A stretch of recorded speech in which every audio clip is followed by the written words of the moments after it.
తెలంగాణలో మున్సిపల్ ఎన్నికల పోలింగ్ కొనసాగుతుంది. ఉదయం 7 గంటల నుంచి ఓట్లు వేసేందుకు ఓటర్లు క్యూ కట్టారు.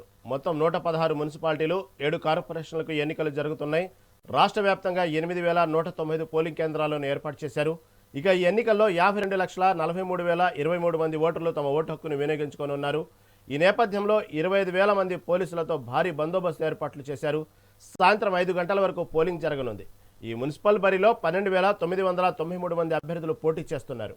ఇక ఫిబ్రవరి 13న ఓట్లను లెక్కిస్తారు. అదే రోజు ఫలితాలు వెలువడనున్నాయి.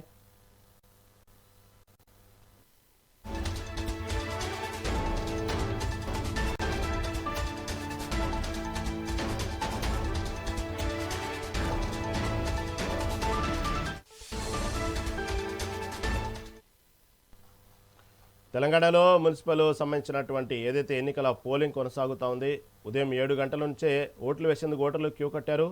దీని నుంచి మరింత సమాచారం మా ప్రతినిధి మల్లారెడ్డి అందిస్తారు. మల్లారెడ్డి, ప్రస్తుతం అక్కడ మున్సిపల్ ఎన్నికలకు సంబంధించినటువంటి పోలింగ్ ఉదయం నుంచే కొనసాగుతోంది. గంట గంటకు ఓటర్లు తమ ఓటు హక్కును వినియోగించుకోవడానికి బారులు తిరుగుతున్నట్టు అర్థమవుతోంది. ప్రస్తుతం అక్కడ తాజా పరిస్థితులు ఏంటి?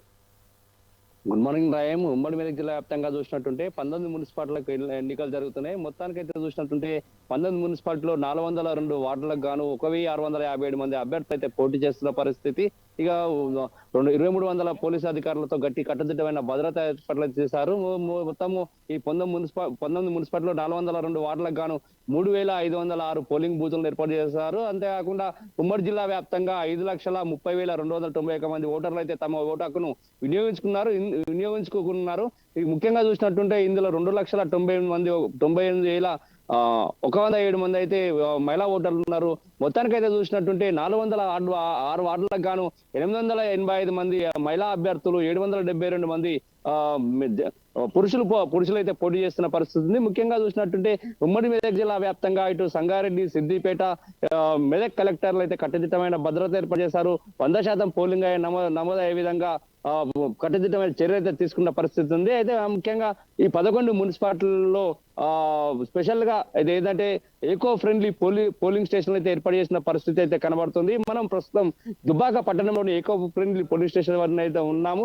ఇక్కడ దుబ్బాక పట్టణంలోని మున్సిపాలిటీ పరిధిలో ఏర్పాటు చేసిన పోలింగ్ కేంద్రాల వద్ద మాత్రం ఏఎన్ఎంలు, ఆశా వర్కర్లు, అంగన్వాడీలు నిరసన చేస్తున్న పరిస్థితి మనకు కనబడుతుంది. అయితే ఏదైతే 100 మీటర్ల పోలింగ్ కేంద్రానికి 100 మీటర్ల దూరంలో ఉండి ఇంతకుముందుకైతే రాజకీయ నాయకులకైతే ఆ యొక్క నిబంధన ఉండేది. ప్రస్తుతాన్ని మాత్రము 100 మీటర్ల బయటనే ఉండి వైద్య సేవలు అందించాలి, మీరు పోలింగ్ చిట్టి అందించాలని చెప్పేసి వాళ్ళకి ఆదేశాలు జారీ చేయడంతో కనీస వసతులు, సదుపాయాలు కలగకుండా మేము ఎండలో కూర్చొని పనిచేయాల్సిన పరిస్థితి వస్తుందని చెప్పేసి కూడా వాళ్ళు వాపోతున్న పరిస్థితి. అంతేకాకుండా పోలింగ్ కేంద్రాలకు వచ్చే వికలాంగులకైనా ఇటు వృద్ధులకైనా సరియగా విధంగా వీల్ చైర్ లేక, తోపుకపోయేందుకు సిబ్బంది లేక కూడా ఇబ్బందులు పడుతున్న పరిస్థితి కనబడుతుంది. రహీం, ప్రస్తుతం రోజు రోజు కొంత ఎండ తీవ్రత పెరుగుతున్న నేపథ్యంలో అక్కడ దానికి సంబంధించినటువంటి ఏర్పాట్లు ఏమైనా జరిగినాయా?